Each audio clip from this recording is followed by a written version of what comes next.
The constraints were crystal clear and crazy. We had to go lighter, faster, smarter. No templates, just a blank canvas. And pressure.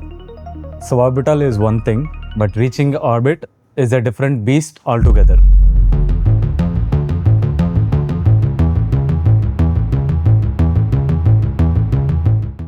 Vikram S was a major milestone. We proved that we could reach to the edge of the space. But now, to deploy a satellite to its intended orbit, we got to go even further. Vikram 1 has to attain an altitude of 400 kilometers. And that meant more fuel and a bigger rocket. Vikram 1 is nearly 24 meters in length, that is as tall as a 7-storied building. You know, that's 4 times the size of Vikram S. But that also means more mass. And to lift more mass, we need more fuel. It's a tricky loop. And the solution? To reach orbit progressively in multiple stages. The whole staging is a complex operation.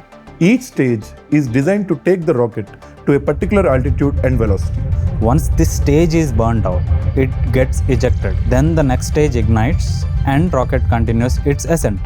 And this means the rocket is shedding dead weight mid-flight to reduce its mass and to climb higher and higher into the orbit. Vikram 1 has 3 such staging events.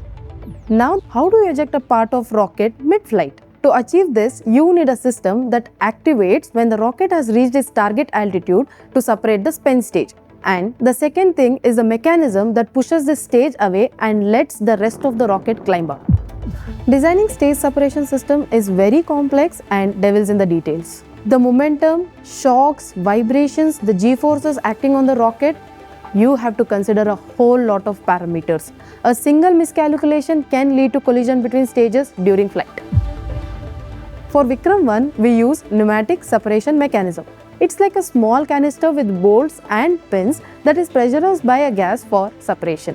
With multiple such canisters, all precisely synced, we can achieve timely separation. This system is a leap forward.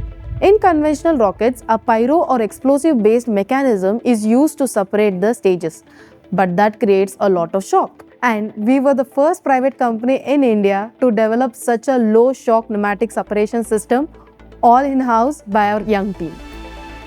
Okay, with staging, you need to split the journey from Earth to orbit into segments.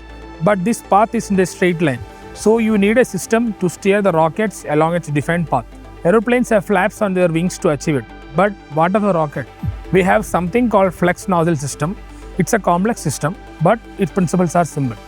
The flex nozzle changes the direction of the fire jetting out of the rocket, which in turn changes the direction of the rocket. It's Newton's third law in action. When the rocket cuts through the atmosphere, there will be a lot of heat, lot of shock and intense atmospheric pressure. So we need a cocoon for the satellite that sits at the top of the rocket. This is called payload fairing. Once we reach vacuum, that is around 120 km, this protection is no longer needed. So we designed a separation mechanism to eject these PLF shells mid-flight. This too is pneumatic, ultra-low shock and predictable. There's a weight limit, not just on our rocket, but also on our decisions. Carbon composites were a smart choice. Not an easy one, but smart.